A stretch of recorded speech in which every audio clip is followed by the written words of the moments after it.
आज़ाद बोल इंडिया आप देख रहे हैं, आपके साथ मैं आदिल खान आज़ाद। बहुत बड़ी खबर से आपको रूबरू करवाने जा रहा हूं। रेड सी में हूथीज ने कहर बरपा दिया है। 3 दिन में लगातार दूसरा जहाज डुबो दिया है। 4 क्रू मेंबर मारे गए हैं इस जहाज के। जंग के आसार तेज हो गए हैं यमन में।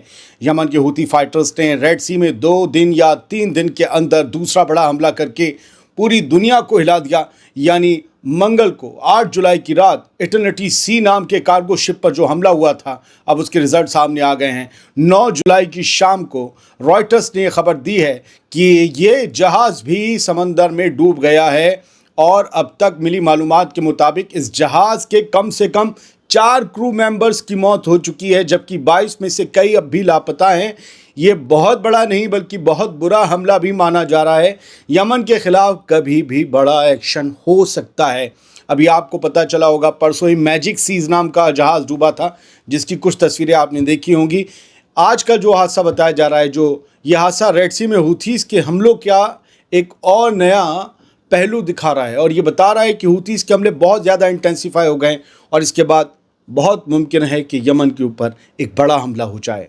ये ताज़ा हमला जिसमें ये इटर्निटी सी जहाज़ डूबा है, ये हूथीज़ के हमलों का अब तक का सबसे खूनी हमला माना जा रहा है और अब तक इस पूरे इलाके में खुली जंग के आसार तेज़ हो चुके हैं।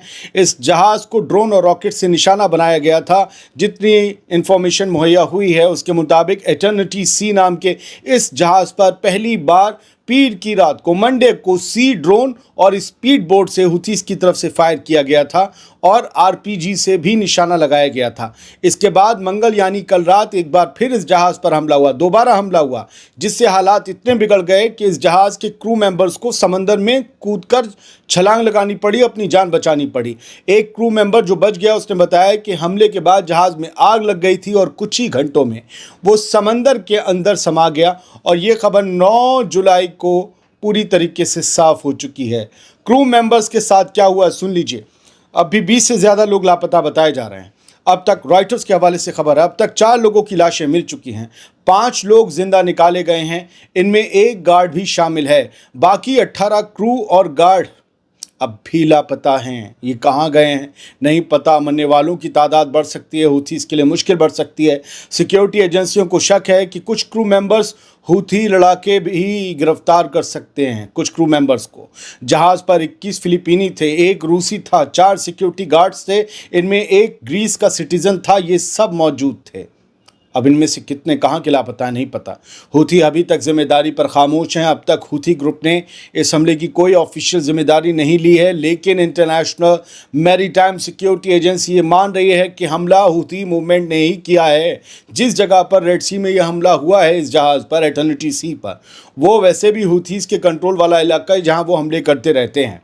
इधर ग्रीस और सऊदी अरब के बीच डिप्लोमेटिक टॉक्स शुरू होने की खबर है। हमले के बाद ग्रीस ने सऊदी अरब से बातचीत शुरू कर दी है, क्योंकि जहाज ग्रीस की कंपनी कॉस्मोस शिप मैनेजमेंट चला रही थी। जहाज लाइबेरियन झंडे के तहत रजिस्टर्ड था।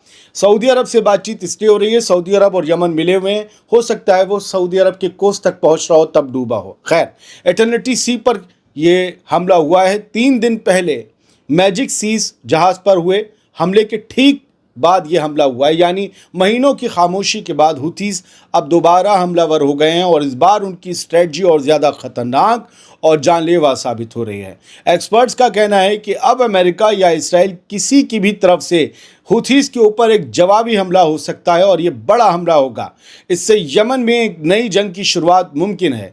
यमन के हूथीज़ का उधर साफ कहना है कि जब तक गज़ा में इसराइल हमले करना नहीं रोकेगा तब तक वो रेड सी में जहाज़ों को निशाना बनाते रहेंगे। लेकिन मुझे लगता है कि यमन के हूथीज़ ने कभी नहीं चाहा होगा कि उनके हमले में किसी क्रू मेंबर की जान जाए, जो कि जा चुकी है, और ये उनके खिलाफ नेगेटिव पॉइंट बनता है। ये सिर्फ हमला नहीं, खुली वार्निंग है और इसका जवाब अब सिर्फ डिप्लोमेसी या बातचीत से मुमकिन नहीं लगता। मुझे लगता है कि आपको धमाकों का शोर अब से कुछ घंटों में सुनाई दे जाएगा। ये हमला थोड़ा सा मिसफायर हो गया यमन के हूथीज़ की तरफ से। उनके ऊपर बड़ा इल्ज़ाम आ गया है बेगुनाह क्रू मेंबर्स का खून बहाने का, जिनका इसराइल से ताल्लुक़ नहीं था। वो बस अपनी कंपनी का हुक्म मान रहे थे। वो एक जहाज़ पर मुलाजिम थे। वो सिर्फ जहाज़ चला रहे थे अपनी सैलरी के लिए और अपने घरों के पेट पालने के लिए, और वो माल लेकर जा रहे थे जहाँ उनसे कहा गया।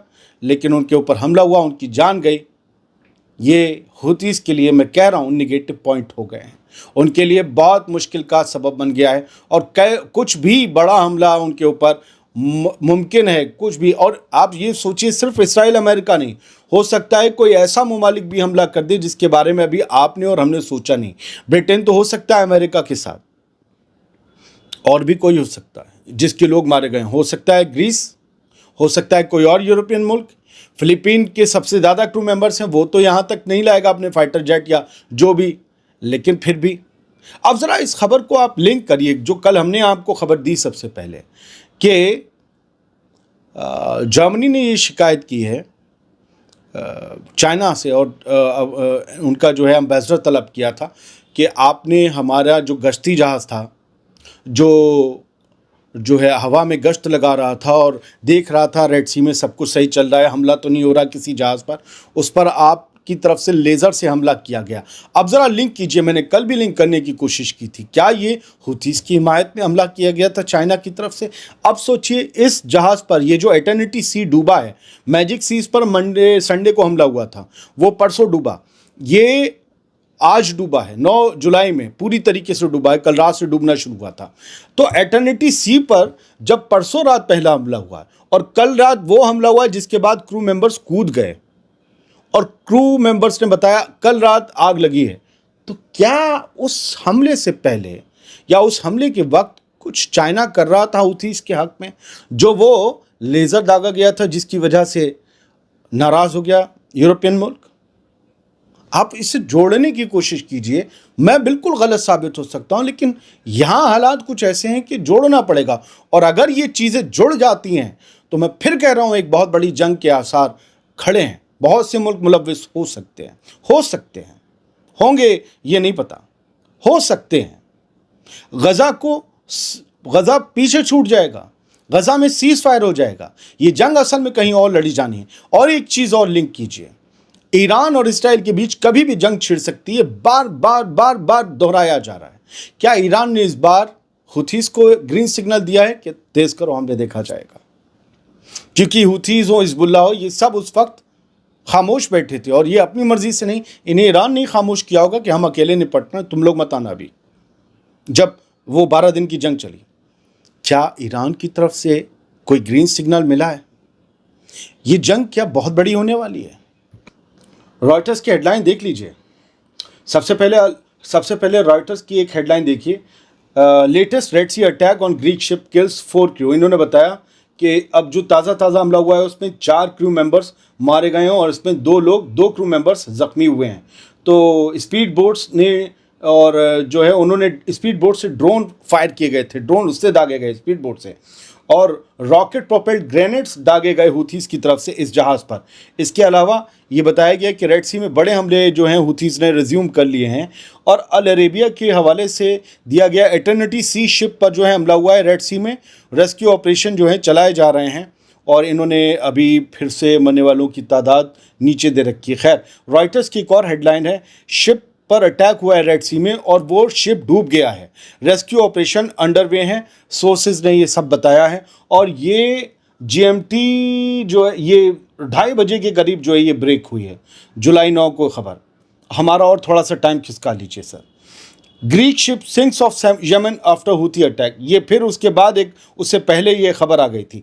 रॉयटर्स ने 3-4 हेडलाइन लगाई इस खबर की कि हुतीज़ ने एक और जहाज़ को डुबो दिया है और क्रू को जो है बचाया गया, लेकिन इनके पास उसकी अपडेटेड खबर बाद में आई। एबीसी न्यूज़ ऑस्ट्रेलिया ने भी लिखा है इनके पास 3 लोगों के मारे जाने की खबर है। पूरी दुनिया में ये खबर बड़ी हो चली। और वो जो आपने छोटे छोटे चंक देखे थे, वो यमन मिलिट्री जो है अंसरुल्लाह मिलिट्री, उनके एक्स हैंडल से लिए गए थे। उन्होंने ये वीडियो कल 8 जुलाई को, बल्कि नहीं 9 जुलाई में सुबह 1 बजे ये शेयर किया था और बताया था किस तरीके से उन्होंने ऑपरेशन चलाकर वो जो मैजिक सीज नाम का जहाज़ था उसे डुबो दिया। पहले उन्होंने हमला किया, उसके बाद उस पर चढ़ाई की, चढ़ाई करने के बाद जहाज़ पर बारूद लगाया, बारूद करने के बाद अपनी स्पीड बोट्स पर आए बारूद लगाने के बाद, और फिर जहाज़ को उड़ा दिया, चिथड़े उड़ाए, उसके बाद वो जहाज़ डूब गया। ये जो कुछ भी हो रहा है ये मैरीटाइम सिक्योरिटी के लिए बहुत बड़ा ख़तरा है। अब समंदर से तिजारत करना उस रास्ते से बड़ा मुश्किल हो गया है उन सब जहाज़ों के लिए भी जो इसराइल नहीं भी जा रहे हैं। उनकी सिक्योरिटी के लिए मुझे लगता है कि तमाम मुल्क मिलकर यमन के हूथीज़ के खिलाफ कोई बड़ा कदम उठा सकते हैं। सलामत रहिए, खुश रहिए।